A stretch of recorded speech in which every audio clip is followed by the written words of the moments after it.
doesn't look very good there in the UK, but I guess it doesn't look good anywhere in the world at this time. In Europe, in Nigeria, we are all discussing it. But let's see if it looks any better in the crypto space. Laddie is here. Laddie, I see you smiling. I guess. Well, let me see your greed or your fair greed index. If it's still fair. It's still fair. Yeah, so. well, we're still seeing fear in the market. So at the end of the day, we're still, within this range, hopefully. But we've improved, from the last yes, I know it used to be about 10. 10.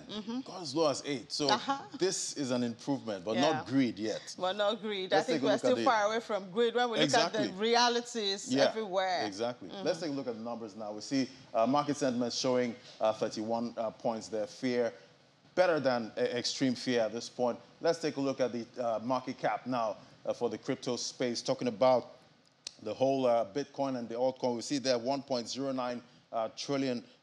This one's up 1.99%. Talking about the market cap.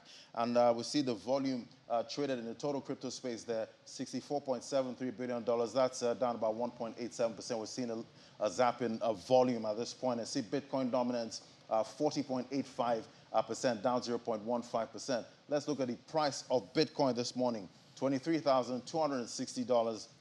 Up 0.39%. We saw sell-offs at that 23,500 range there. We saw the bears actually, attack there because the bulls were trying to get above that resistance. We did get to 24,000 a few days ago, but now we're seeing some resistance, at this price there. 24-hour volume traded, $26.24 billion. Let's look at Ethereum now. We see Ethereum there, $1,663. That's up 0.43%. Volume traded, $15.38 billion in Ethereum. We're going to be talking about the Ethereum merge in a moment with my guest there. Let's look at the top alts by market cap, see how it's looking there. We see it's positive.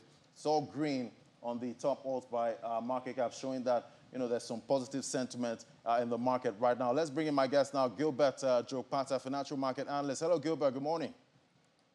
Yeah, good morning, Mr. Laddie. Yeah, great to have you. So I was talking about Ethereum a moment ago, and obviously the Ethereum merge has been making headlines recently. First of all, tell us what this means, Ethereum merge. Okay, this is a long-awaited and quite talked about upgrade in the Ethereum network that will change the protocol forever.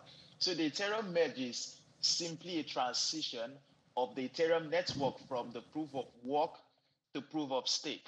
So proof of work is a consensus that depends on hardware mining, energy consumption to validate transactions. And then these miners are rewarded with Ethereum, while the proof of stake won't rely on mining. It reduces energy costs by about 99%. So what happens in the proof of stake is that validators stake their Ethereum, and then they are rewarded and then get rewarded. This is typically what it means for the merger. While a whole lot of change is going to occur, but the average user is not going to be majorly affected. They won't see any major change on how they interact with the network, and also how builders build decentralized application on the network. Basically, the fees, speed, cost all remains the same for the average user, except for investors. So the average user should not anticipate any major change, but investors should look at a whole lot of things, because they are highlight this merger is going to decrease issuance of the Ethereum cryptocurrency, which is quite deflationary, because the number of Ethereum that is being brought into the market by mining protocol is going to go down. So demand and supply is going to play a whole lot of role here. Then there is going to be staking. With this, investors can earn dividends on their holding on cryptocurrencies.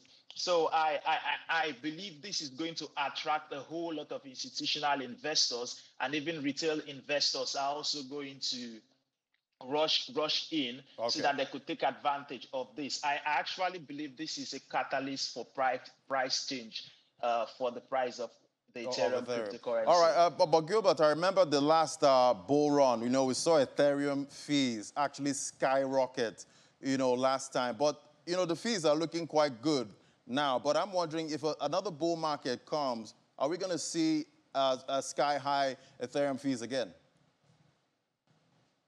If more persons start using the network, then there will be congestion in the network, and it's still possible we are still going to see a price increase in transaction costs. Although this measure has nothing to do with, it's not going to affect transaction fee or gas fee, but at the end of this, Ethereum still has a plan at the end of the day that is still going to reduce the cost of gas fee for the network.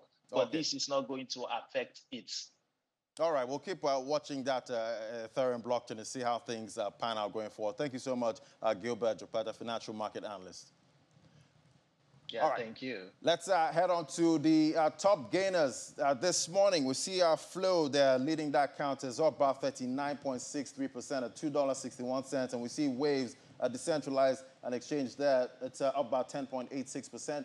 See SNX on that count, and Zcash, one of the privacy tokens there, $68. It's up by 8.32%. Top 5 losers there, we see Optimism. Optimism is topping the losers counter this morning. It's $1.97.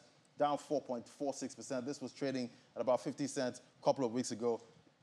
Great gains we're seeing with the Optimism there, Ini, and I'm sure I talked to you about that coin a few days ago, but yeah, that's how the market is looking right now. Some people have been able to cash in quickly. Exactly, quite an incredible run there. Yeah, I think that's the thing with the crypto space. It's very volatile. You know, you don't know which way it could go. You could win, you could lose, and it depends on your appetite. Win heavy, lose heavy. Lose heavy.